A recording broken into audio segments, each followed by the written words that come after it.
The truck rattled down the dusty road toward Nathaniel's farm, kicking up clouds of red earth that had absorbed decades of his tears and sweat. He sat on the porch of his modest farmhouse, hands clasped together so tightly his knuckles turned white. 70 years old. That's what he'd written in his profile, along with a weathered photograph he'd almost deleted a dozen times. He'd added 3 years to her stated age requirement because honesty demanded it. Even if honesty cost him everything, when the vehicle finally stopped in front of his gate, Nathaniel stood slowly, his back creaking like old leather. He'd prepared a speech all week, something about his age being a barrier she should understand. But when she emerged from the car, the words scattered like frightened birds. Victoria was younger than he dared hope 32, dark-haired, with eyes that held both caution and curiosity. She wore a simple blue dress that seemed almost luminescent in the late afternoon sun. She carried one large suitcase and a smaller bag, as if prepared to leave quickly if the reality of this arrangement proved too disappointing. "Mr. Nathaniel?" She called out, her accent placing her origin somewhere in Eastern Europe, though her English was clear and practiced. "Just Nathaniel," he said, moving toward her with deliberate slowness, giving her time to see the full extent of his weathered face. The lines were deep, etched there by a lifetime of sun exposure, financial ruin, 3 failed crops, a divorce that nearly broke him, and a daughter who hadn't spoken to him in 8 years. "I need to apologize immediately. The photograph I sent was taken 10 years ago. I wanted you to know what you were getting." "What I am getting," Victoria interrupted gently, setting down her suitcase and studying him with an intensity that made him uncomfortable, "is a man who looks like he has lived. Really lived." She reached out and touched the deep lines that ran from his eyes to his jaw. Her hand was warm, her touch feather-light. "Where I come from, we do not value men who look unfinished. We value men who have survived." Nathaniel felt something shift in his chest. A sensation he'd believed long dead hope. She toured the farm as the sun descended, and he showed her everything without embellishment. The orchards that had recovered after nearly dying during the drought of 1998, the barn he'd rebuilt brick by brick after the fire in 2003, the small cottage he'd fixed up, specifically for her, with new plumbing and windows that actually closed properly, the fields where he'd learned to coax life from stubborn soil through sheer determination and countless failures. "You did this?" she asked, running her hand along the newly painted fence. "Over time. There was plenty of time. When night fell, he prepared dinner, nothing fancy, but honest food. Roasted chicken from his own birds, vegetables from his garden, bread he'd learned to bake after the divorce. They ate in his kitchen, where the walls had absorbed countless conversations from better times and worse ones. "Tell me about the hard years," Victoria said, watching him across the table. "Not the summary. Tell me a story." So he did. He told her about 1997, when the drought came and he lost a quarter of the livestock. About the weight of deciding which animals to keep and which to let go. About standing in empty fields and weeping like a child. He told her about the loneliness that followed, how silence had become his constant companion. Victoria listened without interrupting, her dark eyes never leaving his face. When he finished, she reached across the table and placed her hand over his scarred, calloused one. "Good men survive these things," she said simply. "Only the good ones break just a little and then rebuild." That night, as he walked her to the cottage, Nathaniel understood that whatever arrangement they had begun, it was already becoming something neither of them had anticipated. In her presence, his scars didn't feel like badges of failure. They felt like proof of endurance. 2 weeks into Victoria's arrival, Nathaniel found her in the south field at dawn.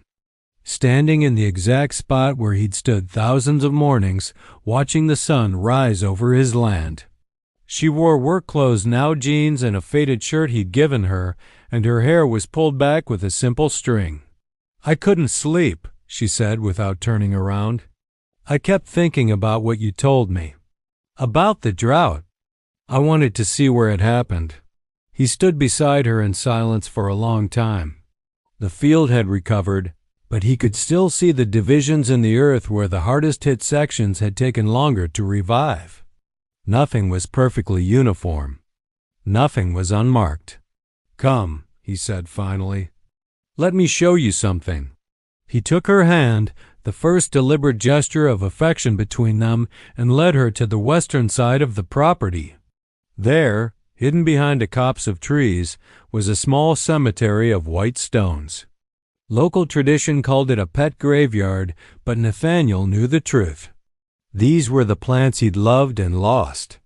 Each stone bore a name and date: Rose Garden, 1982-1987, Orchard, Westfield, 1976-1978, Spring Garden, 1995-1996.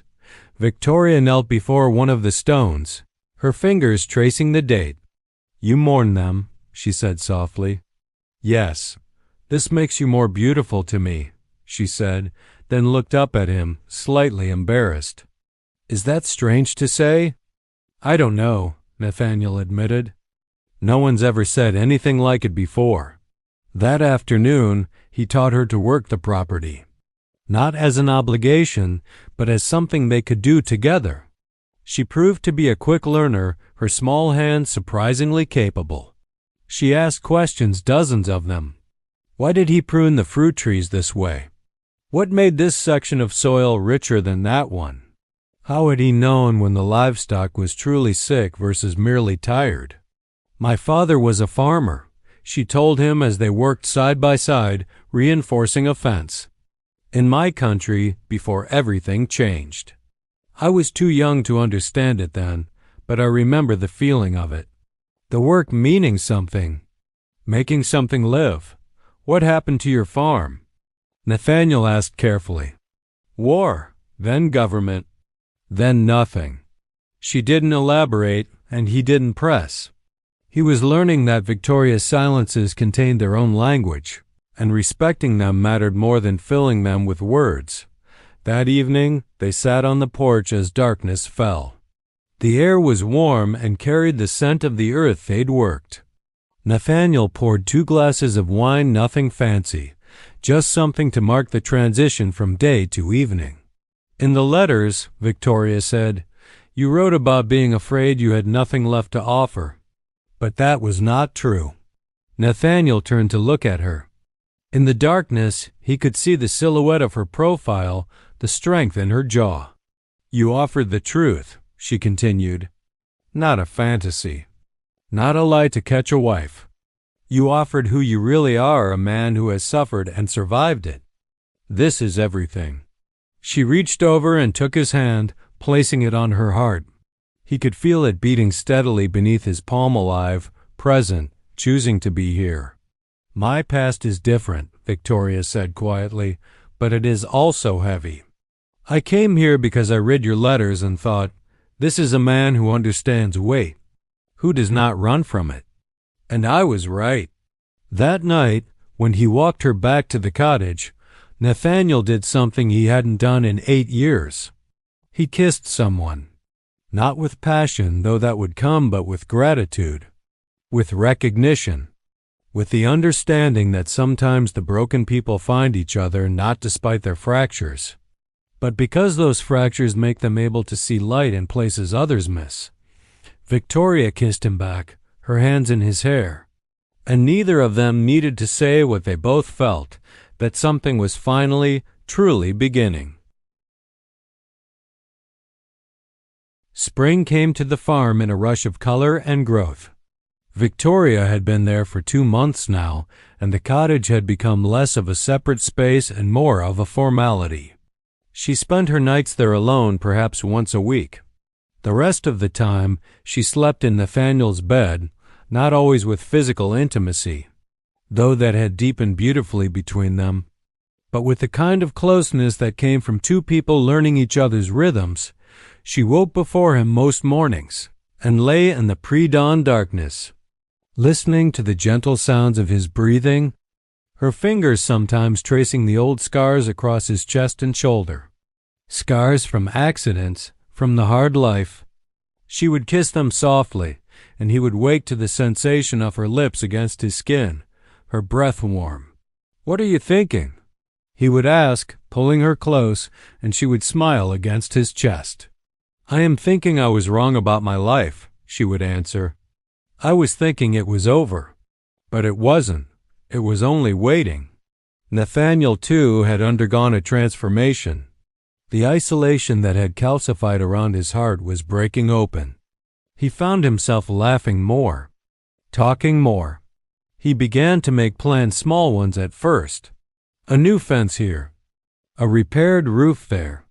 But gradually the plans grew. A kitchen renovation, a better water system, renovations to make the farmhouse actually feel like a home rather than a monument to endurance. "You're thinking about the future," Victoria observed one afternoon, as she helped him sketch out his ideas at the kitchen table. "I am," he said, surprised at the truth of it. "When did that start happening?" "When you stopped being afraid I would leave," she said simply, but not everything was easy. 3 months into her arrival, Victoria had a panic attack in the back corner of the property, a loud, frightening thing that came without warning. She hyperventilated and wept, unable to explain why that particular spot, at that particular angle of light, had triggered such a response. Nathaniel held her and asked no questions. He simply sat with her on the ground and let her cry against his shoulder until the storm passed.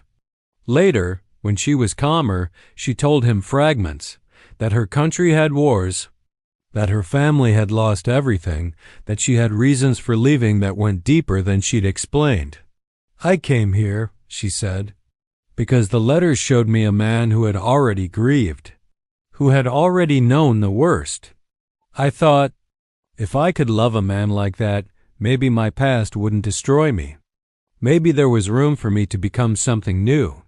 Nathaniel kissed her forehead, her temples, her cheeks. "You don't have to earn anything," he whispered. "You're already here. You're already mine. If you need to tell me more, you will, and I will listen. If you need to never speak of it, that is also enough." That night, they made love slowly, deliberately, with the tenderness that came from truly seeing each other's wounds. They moved together as people do who understand that bodies are maps of survival and every scar deserves to be honored. Afterward, they lay intertwined in darkness, and Victoria fell into the deepest sleep she'd managed since arriving in this country. In the weeks that followed, more pieces of her story emerged. She had lost a husband to the instability of her homeland, a brother. She had made difficult choices to escape. She had spent years rebuilding herself in small ways before finally making this radical decision to come here. Nathaniel listened to all of it without judgment. And in return, Victoria began to understand the full weight of his story, not just the drought and the failures, but the daughter he'd alienated, the ex-wife who had taken everything he loved, the friends who had slowly drifted away as his life contracted into nothing but work and survival. "We're both refugees," Victoria said one night as they lay together, "just from different things." "Yes," Nathaniel agreed. "But we're not refugees anymore, are we?" "No," Victoria said, and she kissed him deeply, sealing something wordless between them, a commitment that had nothing to do with the original arrangement and everything to do with choosing each other again and again. In the face of their complicated histories, summer arrived with a heat that dried the earth and tested every system Nathaniel had in place. Victoria became his partner in the truest sense, not a bride he'd ordered to fill a vacancy, but a woman working beside him because this was their shared endeavor now, But success, even small success, brought unexpected complications. One morning, as they were planning the week's work, a car pulled up to the house. Nathaniel felt his stomach drop before he even saw who emerged: his daughter, Rebecca, now 42, with her own teenage daughter in tow. He hadn't seen Rebecca in 8 years. The estrangement had been his fault. Pride had made him defensive when she criticized his choices, and his isolation had made it easier to let the distance grow into something that seemed insurmountable. He had written her letters that she never answered. Victoria saw his face go white and immediately came to stand beside him, her hand finding his beneath the table. "This is my daughter," he said quietly, and Victoria nodded, understanding immediately what this meant. The meeting was awkward and tense. Rebecca took in the new woman with barely concealed skepticism. But Victoria, with a grace that moved Nathaniel deeply, didn't try too hard. She simply introduced herself, offered iced tea, and when Rebecca's defensiveness began to crack, she told a story. "Your father," Victoria said, "has been afraid that he had nothing left to give, that his life was finished. I think he was wrong, but I understand why he believed it. Do you know what I see when I look at him?" Rebecca shook her head, suspicious but curious. "I see a man who kept working even when it seemed pointless," Victoria continued. "A man who maintained this land, this home, because he believed that someday it might matter again. That is not the action of someone who has given up. That is the action of someone who is waiting, even when waiting seems foolish." Rebecca's eyes filled with tears. "I came here I don't know, to make peace maybe, or to see what kind of woman would take him on." "I took him on," Victoria said gently, "because he is worth taking on." That evening, Rebecca helped Nathaniel and Victoria prepare dinner. There was laughter, real laughter, for the first time in years. Rebecca's daughter, Emily, who had grown up hearing her grandfather was a distant, failed man, discovered instead that he was funny, knowledgeable, and deeply kind. "Grandpa," Emily said as they stood together preparing the grill, "are you going to marry her?" Nathaniel looked at Victoria through the kitchen window, where she was chopping vegetables with practiced efficiency, completely focused on the task. He realized he hadn't actually asked her that night. After Rebecca and Emily had left, he did. They were lying in bed, Victoria tracing circles on his chest, when he said, "I know this is happening backwards. I know I should have done this differently." "What are you trying to say?" Victoria asked, lifting her head to look at him. "Will you marry me? Not the arrangement. Not what was supposed to happen. Will you choose it? Choose me? Choose this life we've built?" Victoria kissed him deeply, then pulled back. "I have already chosen it," she said. "But yes, I will marry you." The wedding, 3 months later, was small. Rebecca came with her family. Several neighbors attended. Victoria wore a simple white dress that caught the light like water, and Nathaniel wore a suit that fit his weathered frame, like it had been made specifically for him. When he was asked if he took her as his wife, Nathaniel's voice was strong and clear, "With my whole heart." When she was asked the same question, Victoria looked directly at him and said, "Yes, in every way." Forever, that night, in their bedroom that had become truly theirs, Nathaniel held his wife and let himself feel something he thought age and disappointment had stolen: hope. Not naive hope, but something deeper, the knowledge that sometimes the most broken people find each other and create something whole. 3 years after Victoria's arrival, the farm looked entirely different. The fences were strong. The orchards flourished. The house had been fully renovated, with new windows that let light flood in and a kitchen where Victoria had convinced Nathaniel to add a wood-burning stove for the winters. But the most significant change was invisible at first: a small green space behind the cottage where Victoria had begun planting seeds. Herbs at first, then flowers. Then, in the second year, she'd expanded it into a full garden that seemed to overflow with color and life. "It's a garden of second chances," she told Nathaniel when he asked why she had chosen this particular project. "Each plant here is something that wasn't supposed to grow, cuttings from plants that were dying, seeds from flowers that hadn't bloomed in years. I'm bringing them back." Nathaniel understood that she wasn't just talking about plants. Their marriage had not been a fairy tale. There were difficult days, nights when Victoria's past surfaced in nightmares that left her shaking, times when Nathaniel's age caught up with him, a bad back, a painful hip, high blood pressure that required careful management. They had arguments about money and work and how to spend their time. They were real people in a real marriage, not characters in a romantic story. But they had built something genuine, trust that had been earned through vulnerability, love that had been tested and had endured. On their third wedding anniversary, they were sitting on the porch, watching the sunset paint the sky in shades of amber and rose, when Victoria said, "I am pregnant." Nathaniel turned to look at her, making sure he'd heard correctly. She was 41 and he was 75. It was unexpected, unplanned, and terrifying. "Are you happy?" Victoria asked, a note of uncertainty in her voice. Instead of answering in words, Nathaniel pulled her close, burying his face in her hair.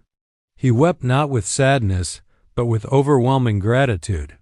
At an age when he'd believed his life was finished, when he'd resigned himself to solitude and diminishment, he was going to be a father again. His daughter, who had spent years estranged from him, was now helping Victoria plan the nursery. His granddaughter Emily was excited beyond measure about becoming a big cousin. "I'm terrified," he finally said. "I'm also the happiest I've ever been."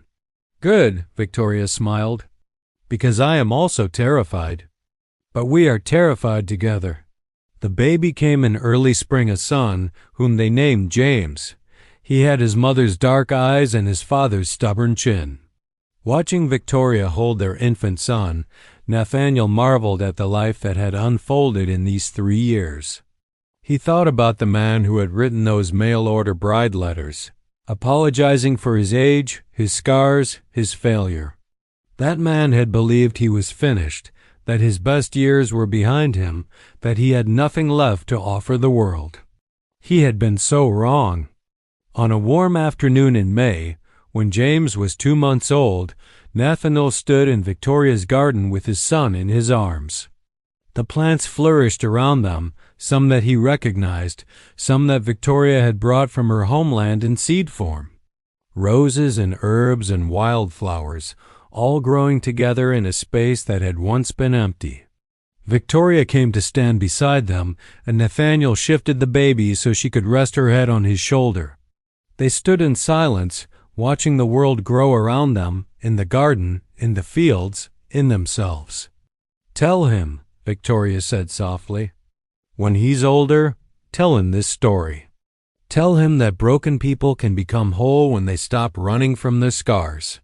"I will," Nathaniel promised. The sun moved across the sky, casting long shadows across the farm. And in those shadows, in the strength that came from surviving, in the beauty that emerged from being truly seen, Nathaniel finally understood that his life wasn't finished at all. It was only just beginning.